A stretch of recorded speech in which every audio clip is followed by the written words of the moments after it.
سال 2008 سائبیریا کے دور دراز علاقے میں ڈیناسووا نامی غار کے اندر کچھ آرکولوجسٹ کھدائی کر رہے تھے۔ اچانک انہیں مٹی کے اندر سے ایک چھوٹی سی ہڈی کا ٹکڑا تحقیق سے معلوم پڑا کہ یہ انسانی ہاتھ کی سب سے چھوٹی انگلی کی ہڈی تھی۔ جی ہاں، انسانی ہاتھ کی سب سے چھوٹی انگلی کی ہڈی۔ آپ سب کو خوش آمدید کہتے ہیں۔ آپ سب آ چکے ہیں RJ راز اسٹوڈیو میں۔ موسٹ ویلکم، خوش آمدید۔ جی ہاں، تو ہم اپنی ویڈیو کا آغاز کرتے ہیں کہ سال 2008 میں سائبیریا کے دور دراز علاقے میں ڈیناسووا نامی غار کے اندر کھدائی کر رہے تھے۔ اچانک انہیں مٹی کے اندر سے ایک چھوٹی سی ہڈی کا ٹکڑا ملا۔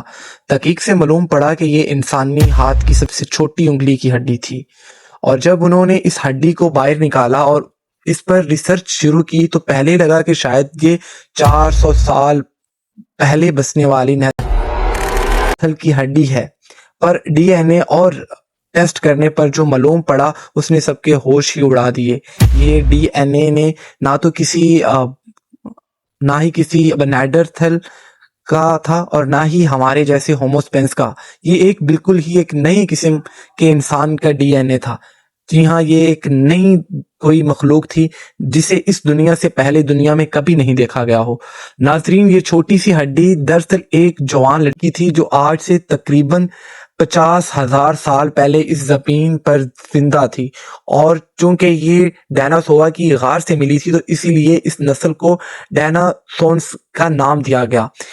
اس ڈسکوری نے یہ ثابت کر دیا کہ دنیا میں ایک تیسری قسم کا انسان بھی تھا جو ہمارے ساتھ اس زمین پر چل پھر رہا تھا، اور سب سے حیران کن بات یہ تھی کہ یہ ڈیناسونس کوئی چھوٹے موٹے یا کمزور لوگ نہیں تھے۔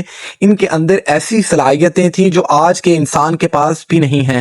اس کہانی کا سب سے بڑا ٹویسٹ یہ ہے کہ بے شک اب ڈیناسونس آج زندہ نہیں ہیں، لیکن ان کا DNA آج بھی دنیا کے کئی زندہ انسانوں میں موجود ہے، اور اس پر سائنسدانوں نے پایا کہ آج بھی تبت، منگولیا، پاپوا نیو گینی اور آسٹریلیا کے لوگوں کے خون میں ڈیناسونس کا 5% DNA موجود ہے۔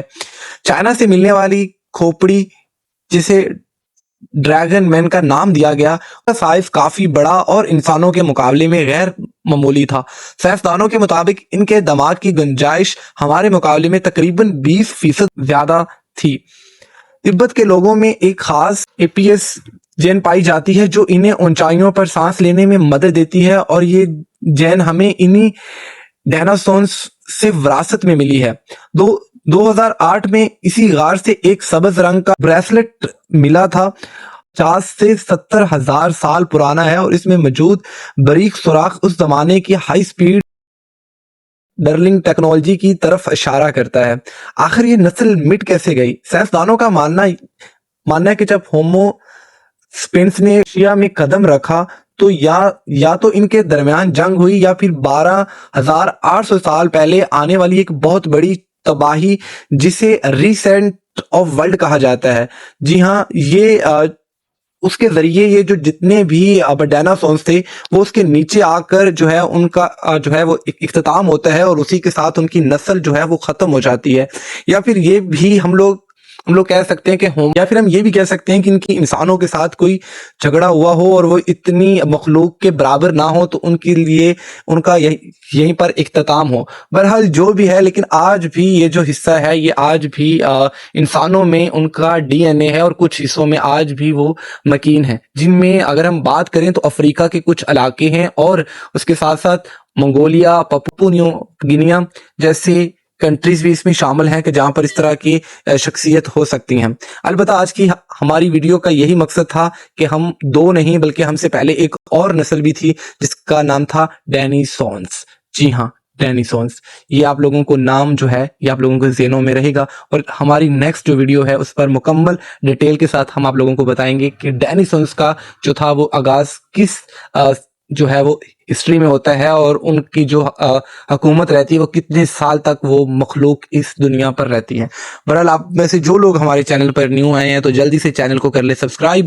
آپ سب کو خوش آمدید، اور جتنے بھی آپ میں سے ہمارے ریگولر ویورز ہیں ان کا بھی شکریہ۔ ملتے ہیں ایک نیکسٹ ہسٹریکل ویڈیو میں، تب تک کے لیے اپنا بہت سارا خیال رکھیے گا۔ اللہ حافظ، ٹیک کیئر۔